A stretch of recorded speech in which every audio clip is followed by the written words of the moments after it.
Now at 10, we continue working the very latest following the horrific Circus accident at the Dunkin' Donuts Center, which we've been on top of since yesterday. Within the last hour, we received an update on the conditions of the 8 performers from Rhode Island Hospital. And there is some good news tonight. None of them are in critical condition. Diana Costa and Jalissa Segrera have been upgraded to serious. 2 others, Stefani Neves and Victoria Medeiros, are also in serious condition. Meanwhile, the other 4 performers, Victorilla Lyakova, Samantha Petard, Svetlana Balenecheva, and Whitney Neves, are in good condition.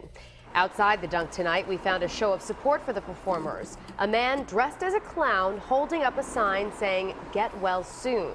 Meanwhile, the last of the Ringling Brothers Barnum and Bailey Circus crews packed up and headed out after their remaining Providence shows were canceled. The circus' next stop is Hartford, Connecticut, with its first show scheduled for this Thursday. Feld Entertainment, the owners of the circus, say the Hartford shows will go on. However, the hair-hanging act obviously won't take place. And Feld says all other aerial acts will undergo full safety inspections. The company also says it is replacing every carabiner clip, the kind investigators say broke during yesterday's performance. They are still trying to determine whether the broken clip was the direct cause of the accident. Now, the father of one of the injured performers says she told him that she didn't notice anything wrong just before the fall. He says she described it as, quote, plunge into darkness.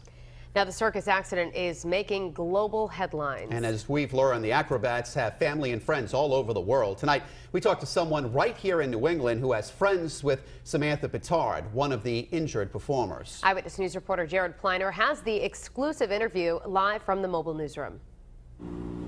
Shannon and Mike, this young man Eyewitness News sat down with today up in Waltham, Massachusetts, said upon hearing the news he immediately knew his friend was involved and that he had even planned on going to see the act for himself.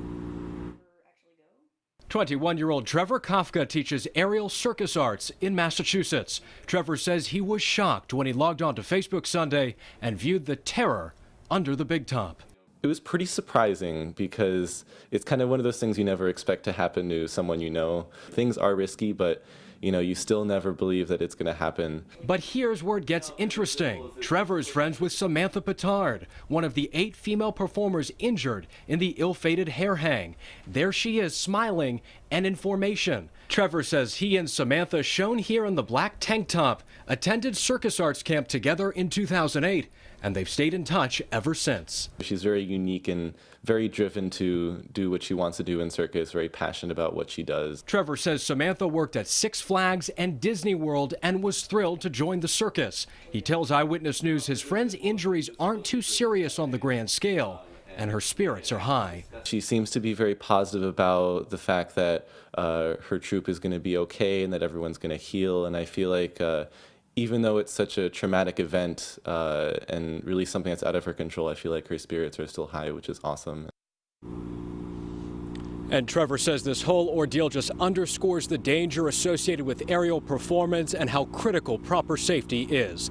Live with the mobile newsroom tonight, I'm Jared Pleiter, Eyewitness News. We have more in-depth coverage coming up at 10:30. The Target 12 investigators take a closer look at the actual piece of malfunctioning equipment at the center of the investigation and the inspection process that takes place before all circus performances at the Dunk.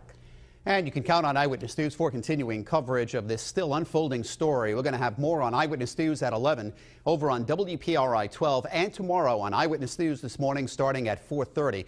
Right now you can find extended coverage on WPRI.com, including how to get your money back if you purchase tickets to one of the canceled performances, as well as a hotline to call for free disaster counseling.